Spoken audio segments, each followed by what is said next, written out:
Would you take the Catechism, please? Would you turn with me in on that page to Lord's Day number 1? We have said it before, and we will undoubtedly say it again, that the first question of the Catechism is a confession of faith, and it's followed quickly by the second, to the same end. Confession of faith and trust. This is what we believe. This is the prelude and the outline for the Heidelberg Catechism. So would you follow along with me? What is your only comfort in life and in death? That I, with body and soul, both in life and in death, am not my own, but belong to my faithful Savior Jesus Christ, who with his precious blood has fully satisfied for all my sins and redeemed me from all the power of the devil, and so preserves me that without the will of my Father in heaven, not a hair can fall from my head. Indeed, that all things must work together for my salvation. Wherefore, by his Holy Spirit, he also assures me of eternal life and makes me heartily willing and ready from now on to live unto him. Question 2. How many things are necessary for you to know that in this comfort you may live and die happily? 3 things. First, the greatness of my misery. Second, how I am redeemed from all my sins and misery. Third, to be thankful to God for redemption. What is my only comfort in life and in death? If I go to 1 Corinthians chapter 6,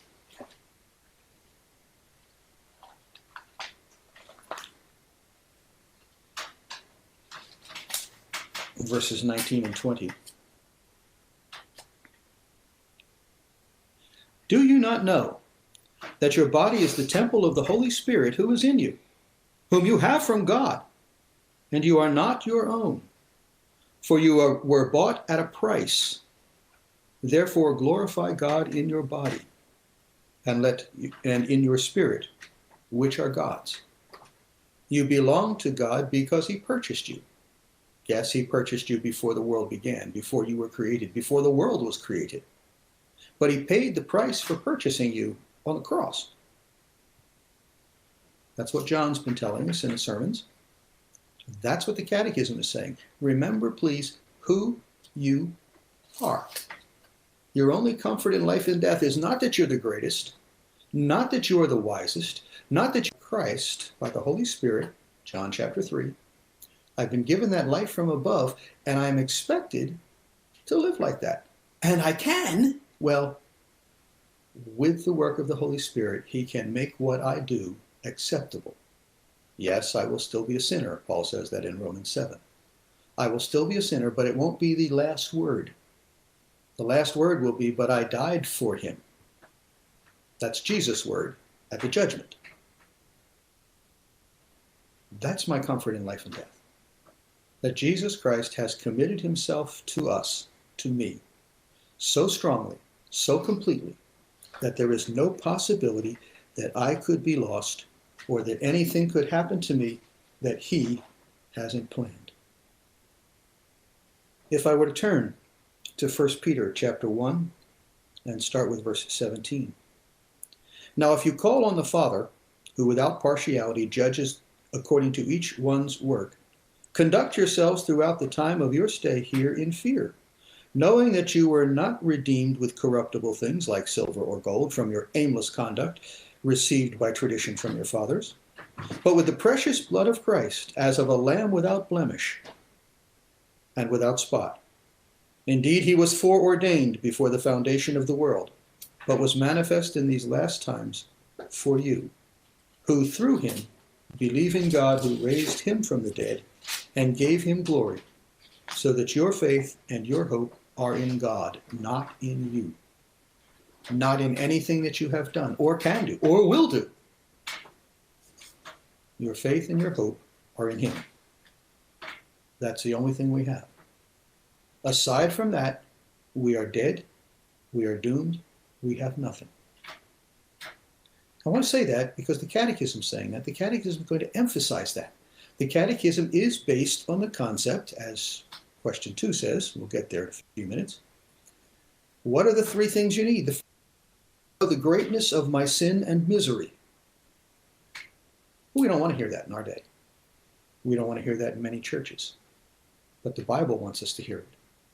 When John the Baptist appears, what's the first words we hear from his mouth according to Matthew? Repent, for the kingdom of heaven is at hand. In the same gospel, when Jesus preaches his first time, what do we hear? Repent, for the kingdom of heaven is at hand. Because our sin and misery is why he came, why he needed to come, and what he has accomplished in taking away from us.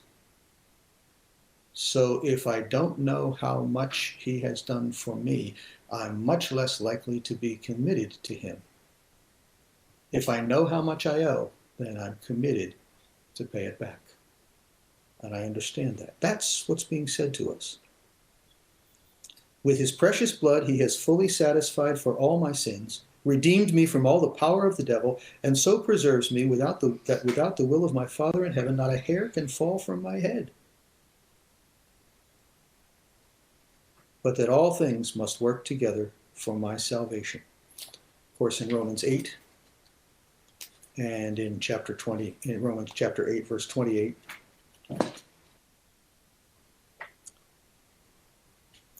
and we know that all things work together for good to those who love God, to those who are the called according to his purpose, for whom he knew before, for whom he foreknew, had a relationship with before, he also predestined to be conformed to the image of his Son, that he might be the firstborn among many brethren. The ones God had chosen before, God's election, he worked with, he prepared for. Prepared for?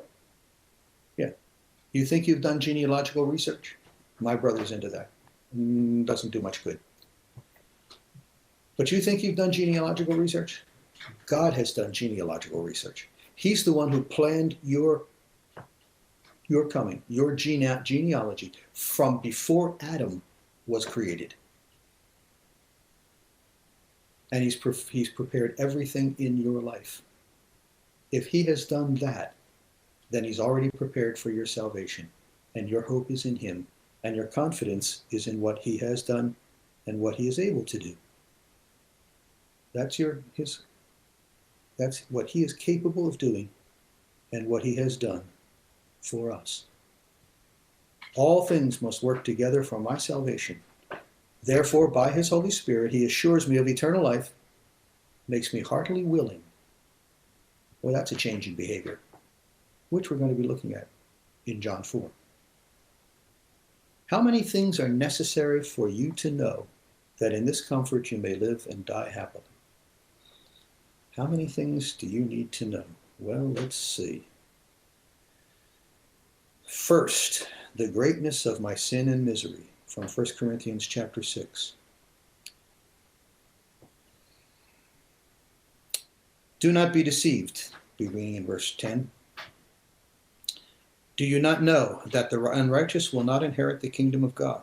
Do not be deceived. Neither fornicators, nor idolaters, nor adulterers, nor homosexuals, nor sodomites, nor thieves, nor covetous, nor drunkards, nor revilers, nor extortioners will inherit the kingdom of God. That covers all of us. And such were some of you. But you were washed, you were sanctified, you were justified in the name of the Lord Jesus and by the Spirit of God. That's what we were. That's what we still are, according to Romans 7. But it's what God has already paid for us, so that we are, according to Romans 6 in chapter 1, not to continue in sin that grace may abound, but to change, to be different, to be entirely different. According to John 17 and verse 3, and this is eternal life, that they may know you, the only true God, and Jesus Christ whom you have sent. What do I need to know? The first is the greatness of my sin and misery. The second is how I am redeemed from my sin and misery. But you were redeemed by Jesus Christ. You have eternal life. only one, the only true God, and Jesus Christ whom he has sent. Jesus Christ. That's who he is, and that's who is important. Who preached the gospel that you heard it? The voice wasn't important. The Holy Spirit was. The gospel was.